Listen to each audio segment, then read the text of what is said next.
अस्सलाम वालेकुम व्यूअर्स, कैसे हैं आप सब। आप देख रहे हैं हमारे यूट्यूब चैनल मैथ्स एकेडमी। आज मैं आपको करवाऊंगी फर्स्ट ईयर मैथ्स की एक्सरसाइज 1.3 का क्वेश्चन नंबर 1 देख लेते हैं। इसमें वो कह रहा है कि graph the following numbers on the complex plane. आपने कॉम्प्लेक्स प्लेन पे ये जो नंबर्स दिए गए हैं इनको ग्राफ जो है वो प्लॉट करके दिखाना है। अब कॉम्प्लेक्स प्लेन क्या होता है, आपने सिंपल प्लेन पढ़ा हुआ है जहाँ पे एक्स एक्सिस और वाई एक्सिस दो एक्सिस होते हैं, उसको हम कहते हैं कॉम्प्लेक्स सिंपल प्लेन। अब कॉम्प्लेक्स प्लेन वो किस तरह से होगा कि आपके पास जो पहले वाला नंबर होगा वो आपने जो है वो रियल पार्ट लेना है, और जो दूसरे वाला नंबर होगा वो आपके पास होगा इमेजिनरी पार्ट।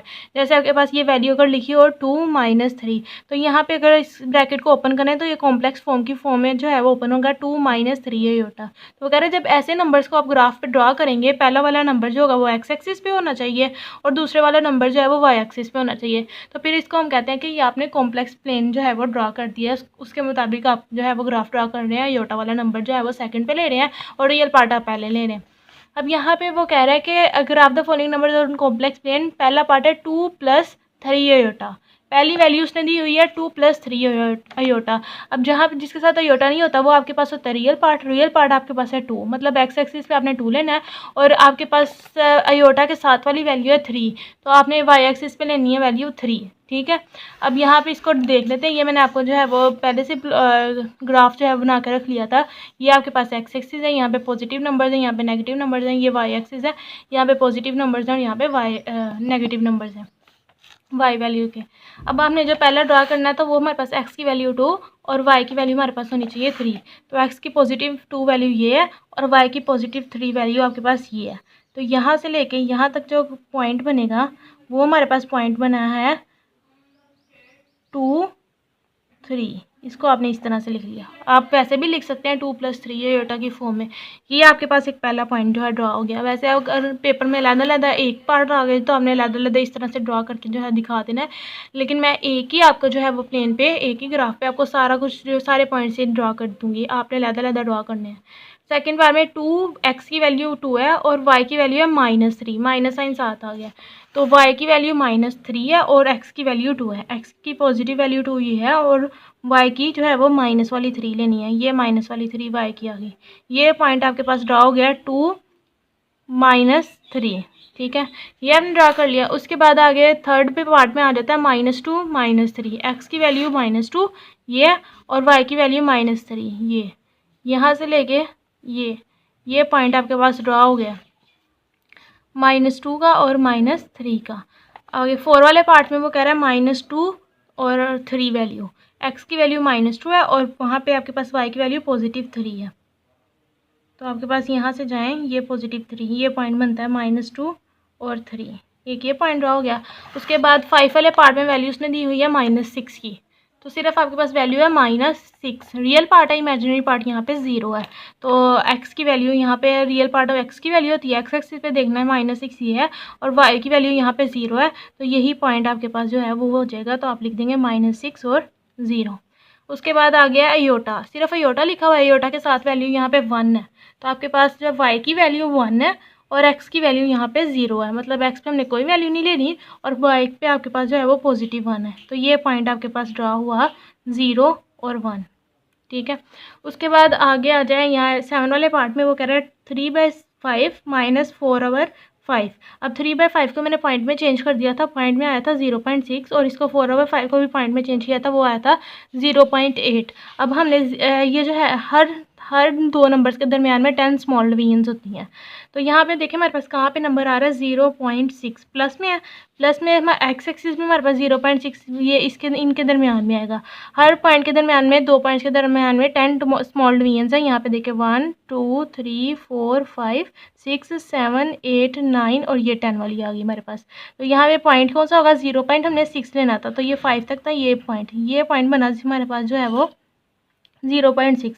उसके बाद वाई पे हमने लेना था माइनस में 0.8। तो यहाँ पे देखें 1 2 3 4 5 6 7 8 9 और ये 10 वाला पॉइंट आ गया। तो हमने लेना था 8 वाला पॉइंट, ये आपके पास आ गया 8 वाला पॉइंट। तो यहाँ से आपके पास एक्स का जो है वो पॉजिटिव वैल्यू और वाई की नेगेटिव वैल्यू, ये पॉइंट आपके पास बन गया। यहाँ पे इस पॉइंट को नाम आपके पास वैल्यू है 3/5 - 4/5। ये आपके पास आ गया 7 वाले पार्ट का पॉइंट। उसके बाद है -5 और -6। एक्स पे आपके पास होना चाहिए -5 वैल्यू और वाई पे आपके पास होनी चाहिए -6। तो यहाँ से आ जाए ज़रा, ये आपके पास आ गया -6, यहाँ से -5 आ गया और यहाँ से आ गया -6, यहाँ तक यहाँ पे लिख लें -5 और -6। ये आपने सारे पॉइंट्स जो है वो ड्रॉ कर लिए। ठीक है, ये आपके पास हो गया क्वेश्चन नंबर 1 कंप्लीट। इनको देख लें अच्छी तरह से, ये आपके पास सारे पॉइंट्स जो है वो ड्रॉ हो गए हैं कि ये यहाँ पे ये है, ये एक पॉइंट है, ये क्या है। स्टार्ट करते हैं हम क्वेश्चन नंबर 2। इसमें वो कह रहा है find the multiplicative inverse of each of the following. आपके पास पार्ट्स गिवन है, आपने उनके मल्टीप्लिकेटिव इनवर्स फाइंड करने हैं। यहाँ पे पहला पार्ट है -3 आयोटा, आपने इसका मल्टीप्लिकेटिव इनवर्स फाइंड करना है। मल्टीप्लिकेटिव इनवर्स किस तरीके से फाइंड होगा, पिछले जो मैंने आपको एक्सरसाइज करवाई थी उसमें जब मल्टीप्लिकेटिव इनवर्स फाइंड करना था उसमें मैंने आपको फॉर्मूला बताया था a/a² + b² और -b/a² + b²। आप उस फॉर्मूले के थ्रू भी जो है वो मल्टीप्लिकेटिव इनवर्स फाइंड कर सकते हैं, लेकिन एक और मेथड है जो आपने 9th क्लास में पढ़ा हुआ है। तो मैंने सोचा ये जो क्वेश्चन है मैं उस मेथड से करवा दूँ ताकि आपको जो ईजी लगे आप उसी मेथड से जो है वो मल्टीप्लिकेटिव इनवर्स फाइंड कर लें। पहला पार्ट लिखा है -3 आयोटा। -3 आयोटा का मल्टीप्लिकेटिव इनवर्स फाइंड करने के लिए आप सबसे पहले इसको किसी जो है वो कोई नाम देंगे कि देखिए ए है, बी है, या कोई भी आप जो है वो अल्फ़ाबेट का नाम दे सकते हैं इस वैल्यू को, जो भी आपके पास क्वेश्चन में गिवन होगी। अब -3 आयोटा था, मैंने इसको नाम दे दिया जी का, G is equal to -3 iota. Flat कर लिया, फर्स्ट कर लिया कि ये जी के इक्वल है। अब इसका मल्टीप्लिकेटिव इनवर्स फाइंड करेंगे तो आपके पास जी का मल्टीप्लिकेटिव इनवर्स 1 आवर होगा, आपके पास 1 आवर जी। जब वो वैल्यू 1 आवर में आ जाए तो वो उसका मल्टीप्लिकेटिव इनवर्स हो जाती है। तो जी का मल्टीप्लिकेटिव इनवर्स होगा 1 आवर जी, और जो आपके पास अगर आपने यहाँ पे इसके मल्टीप्लिकेटिव इनवर्स लिया है तो आपके पास जो है राइट साइड पे वैल्यू उसका भी 1 आवर में जो है मल्टीप्लिकेटिव इनवर्स आ जाएगा। मतलब ये फॉर्म आपके पास गई है 1 आवर जी, तो यहाँ पे भी आएगी 1 आवर -3 आयोटा।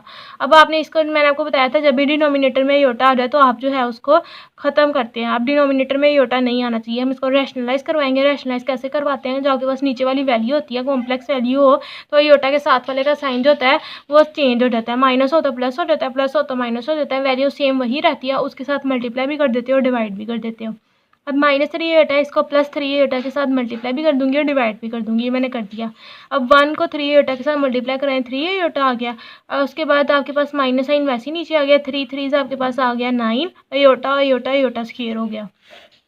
अब 3 की और 9 की कटिंग हो रही थी वो हमने कर दी, 3 1 ज़ा 3 होता है, 3 3 ज़ा 9, नीचे आ गया 3, माइनस साइन वैसे नीचे आ गया, आयोटा आपके पास ऊपर वैसे नीचे आ गया, आयोटा स्क्वायर की जगह हमने नीचे लिख दिया -1 क्योंकि आयोटा स्क्वायर की वैल्यू होती है -1, ये हमने लिख दिया। अब ऊपर मानो आयोटा वैसे ही रहा, नीचे माइनस माइनस प्लस हो गया और 3 1 आपके पास 3। ये आपने जो है वो मल्टीप्लिकेटिव इनवर्स फाइंड कर लिया अपने गिवन क्वेश्चन का। नेक्स्ट मैंने ये सेकंड पार्ट लिख लिया 1 - 2 आयोटा। आपने भी इसका जो है मल्टीप्लिकेटिव इनवर्स फाइंड करना है। सबसे पहले वही सेम तरीका लेट कर लेंगे कि ये जी के इक्वल है, जी इक्वल टू 1 - 2 आयोटा। ये जी के इक्वल हमने इसको लेट कर लिया। अब हम इसका मल्टीप्लिकेटिव इनवर्स होगा आपके पास 1 आवर जी, 1 आवर में ये वैल्यू भी चल जाएगी 1 - 2 आयोटा। अब इसके बाद हम क्या करेंगे, रैशनलाइज करवाएंगे क्योंकि डिनोमिनेटर में कभी भी आयोटा नहीं आना चाहिए। तो इसको मल्टीप्लाई कर देंगे 1 + 2 आयोटा के साथ और डिवाइड भी करवा देंगे 1 + 2 आयोटा के साथ, क्योंकि आयोटा के साथ वाले का जो साइन है वो आपके पास चेंज हो जाएगा। तो 1 + 2 आयोटा के साथ मल्टीप्लाई भी कर दिया और डिवाइड भी कर दिया। अब आप क्या करेंगे, ऊपर वाली वैल्यू ऊपर के साथ मल्टीप्लाई हो जाएगी 1 + 2 आयोटा, और नीचे आपके पास फॉर्मूला बनेगा 1 का स्क्वायर -2 आयोटा का स्क्वायर। वैल्यू अगर आपके पास सेम हो, देखें 1 और 1 सेम है, 2 आयोटा सेम है, a + b a - b form हो तो उसको लिख सकते हैं a² - b²। ये वो वाली फॉर्म हमने लिख ली। ऊपर आएगा 1 + 2 आयोटा, नीचे आपके पास आएगा 1 का स्क्वायर 1 -2 का स्क्वायर 4 और आयोटा के ऊपर आ जाएगा आपके पास स्क्वायर। ये आ गया। अब यहाँ पे हम आयोटा स्क्वायर की वैल्यू पुट कर देंगे, वो हमारे पास इक्वल होती है -1 के। ऊपर आपके पास 1 + 2 आयोटा वैसे ही रहा, नीचे आपके पास आ गया 1 - 4 आयोटा स्क्वायर की जगह आपने लिख दिया -1, और यहाँ पे साइड पे मेंशन भी करवा दिया कि आयोटा स्क्वायर की वैल्यू हमने पुट कर दी है -1।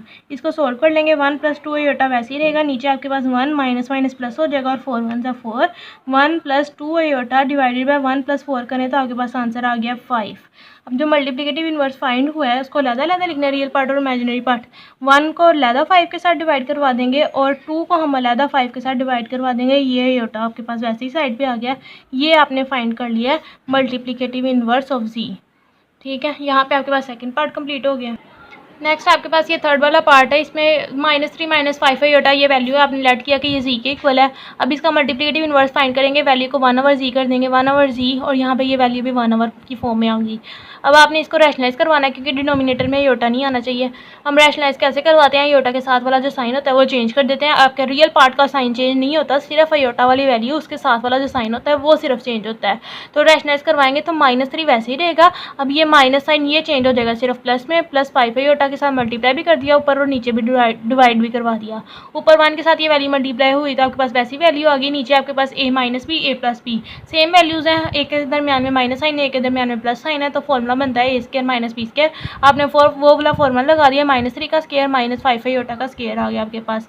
नेक्स्ट आपके पास -3 + 5 आयोटा ऊपर वैसे ही रहा, नीचे आपके पास माइनस साइन खत्म हो जाएगा क्योंकि पावर इवन है। उसके बाद 3 का स्क्वायर 9 आ गया, -5 का स्क्वायर 25 आयोटा के ऊपर वैसे ही स्क्वायर आ गया। अब आप आयोटा स्क्वायर की जगह यहाँ पे पुट कर देंगे -1, वो आपने पुट कर दिया। उसके बाद यहाँ पे माइनस साइन आपके पास हो जाएगा प्लस, तो 9 माइनस प्लस 25 1 से 25 आपके पास आ गया। 9 + 25 करें आपके पास आंसर आता है 34। उसके बाद आपने 34 को अलग डिवाइड करवा दिया, तो ये आपके पास जो है मल्टीप्लिकेटिव इन्वर्स फाइंड हो गया। ठीक है, नेक्स्ट ये आपके पास लास्ट वाला पार्ट है 4 वाला। इसमें आपको जो वैल्यू है वो ब्रैकेट में दी गई है, 1 2 कॉम्प्लेक्स नंबर्स ही हैं लेकिन ब्रैकेट में लिखनी है। तो आपने बस क्या करना है, एंड पे जो आंसर आएगा उसको वापस ब्रैकेट की फॉर्म में लिख देना है। अब 1 2 आप इसको जो है जब इसको ओपन करेंगे कॉम्प्लेक्स फॉर्म के में कैसे ओपन होगा, 1 + 2 आयोटा आपके पास आ जाएगा। आपने लेट कर लिया कि यह जो है वो जी के इक्वल है। अब हम इसका मल्टीप्लिकेटिव इन्वर्स फाइंड करेंगे तो 1/z आपके पास आ गया और 1/ये 1 + 2 आयोटा। इसको रैशनलाइज करवाया, -1 - 2 आयोटा के साथ मल्टीप्लाई भी होगा डिवाइड भी होगा। 1 ऊपर मल्टीप्लाई हुआ इसके साथ, ये वाली वैल्यू वैसी आ गई। नीचे a + b a - b formula बन रहा है, 1 का स्क्वायर -2 आयोटा का स्क्वायर आपके पास आ गया। अब आप नीचे जो है वो ओपन कर लेंगे, स्क्वायर 1 का स्क्वायर 1 ही होगा, -2 का स्क्वायर 4 और आयोटा का स्क्वायर वैसे ही आ गया। अब आयोटा स्क्वायर की वैल्यू यहाँ पे पुट कर दी हमने -1 और यहाँ पे साइड पे मेंशन लाजमी करवा देना है कि आयोटा स्क्वायर की वैल्यू है -1, वो आपने यहाँ पे पुट कर दी -1। उसके बाद इसको सोल्व कर लेंगे, 1 - 2 आयोटा वैसे ही रहेगा, नीचे आपके पास 1 नीचे आ जाएगा, माइनस प्लस 4 1 = 4। अब 1 + 4 करें तो आंसर आता है आपके पास 5। उसके बाद 5 को आपने अलग डिवाइड करवा दिया, 1 के साथ 5 अलग डिवाइड हो गया, -2/5 अलग आ गया और आयोटा साथ आ गया नीचे। अब यहाँ पे इसको गिवन क्वेश्चन जो था वो आपके पास जो है वो ब्रैकेट की फॉर्म में था, तो आप इसको वापस ब्रैकेट भी में बंद भी कर सकते हैं। जो पहली वाली वैल्यू होती है वो ए वाली वैल्यू होती है 1/5, उसके बाद कोमा आ जाता है और जो आयोटा के साथ वाली वैल्यू होती है वो भी आपके पास दूसरे नंबर पे आ जाती है, फिर ब्रैकेट क्लोज हो जाती है। तो ये आपने मल्टीप्लिकेटिव इन्वर्स फाइंड कर लिया अपने लास्ट वाले पार्ट का। यहाँ पे आपके पास क्वेश्चन नंबर 2 कंप्लीट हो गया। नेक्स्ट वीडियो में मैं आपको जो है वो आगे करवाऊँगी नेक्स्ट क्वेश्चन। तब तक के लिए अल्लाह हाफिज़।